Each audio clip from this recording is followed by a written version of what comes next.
আমরা নতুন একটা রান্নার ভিডিও নিয়ে আসলাম আপনাদের সাথে শেয়ার করার জন্য। আজকে রুই মাছ দিয়ে সিম আলু দিয়ে রান্না করব। তো চলুন কীভাবে রান্না করি সেটাই দেখাবো। প্রথমে আমি একটু লবণ দেব আর দেবো হলো একটু হলুদ দিয়ে মাছটাকে মাখিয়ে দেবো। হলুদ বেশি পড়ে গেল না। আমার চলে ভালো ভালো রাঁধুনিরা আছেন, আমার রান্না কতটুকু ঠিক হয় আপনারা বলতে পারবেন। তো চেষ্টা করি একটু সুন্দর করে রান্না করার জন্য। তো এটা মাছের তেল, এটা আমি মাছের এরকম দিয়ে দিচ্ছি, দিয়ে দেবো। ভেজে নিয়ে মাছটাকে ফাটছে।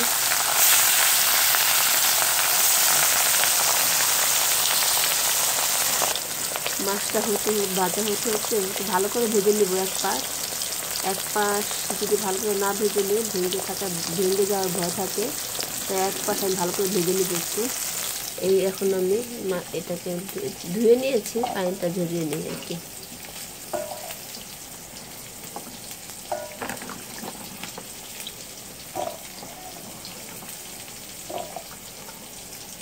আমি টমেটো দিব। বিচিয়ালা সিম, এখন বাজারে এমন বিচিয়ালা সিম পাওয়া যায়, তো এই জন্য এই মাছ দিয়ে রান্না করছি। একটু বিচিয়ালা সিম দিয়ে রুই মাছ দিয়ে রান্না করলে ভালোই লাগে। অনেকদিন পরে রান্না করছি আমি বিচিয়ালা সিম দিয়ে। কুসু করে নিয়েছি ভাবে।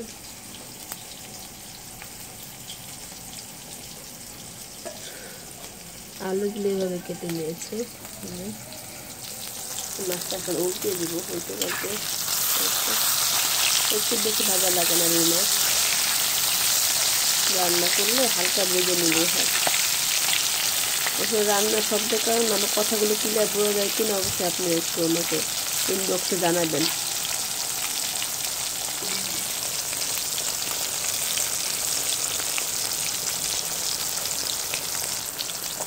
আমার মাছ ভাজা হয়ে গেছে।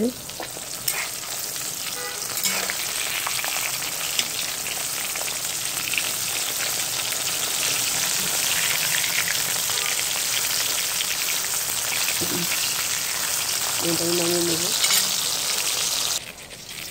মাছ ভাজার তেলটা দিয়ে দিচ্ছি কড়াইতে। তেল নষ্ট করা যাবে না, দিয়ে দিলাম।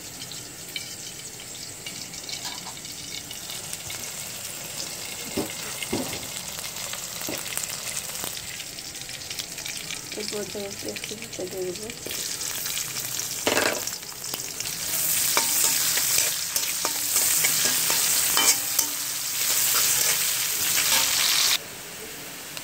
একটু রাঁধুনি দিয়ে দেবো। রাঁধুনিটা দিলে তারপরে সেন্টটা ভালো আসে। এখন একটু লবণ দিব আর দেবো হলো মরিচ গুঁড়ো আর দেবো হলুদ।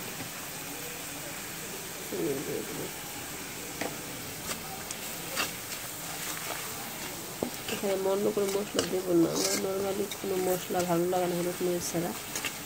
সব কিছুই আছে, আদা রসুন দিয়ে ভাবছিলাম তো দেবো না। এখন আমি এগুলো দিয়ে দিচ্ছি।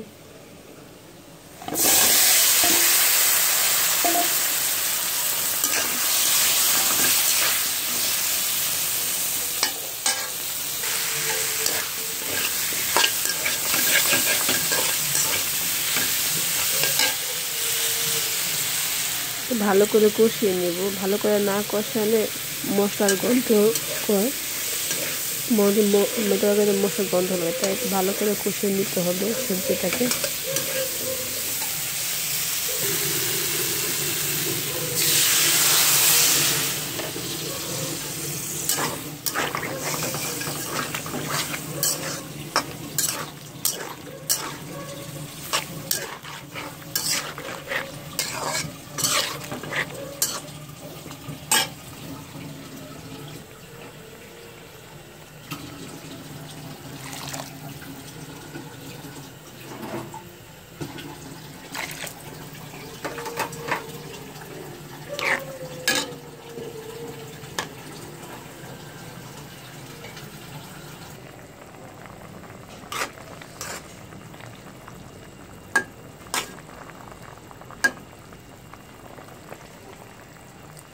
মাছটাকে দিয়ে দেবো।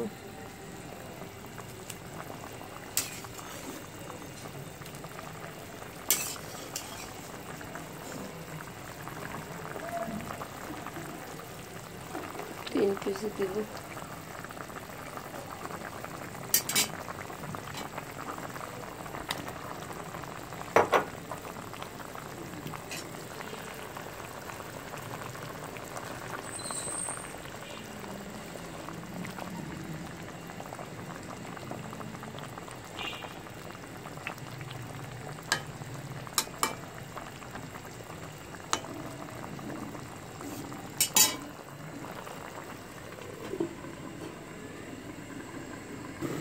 তরকারি করে হয়ে গেছে। আমি দিলে একটু জিরে ফাঁকি আর দিয়ে দেবো ধনে পাতা কুচি।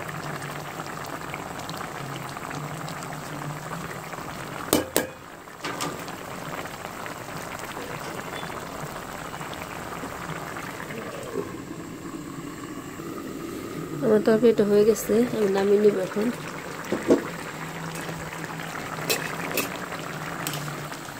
পারফেক্ট।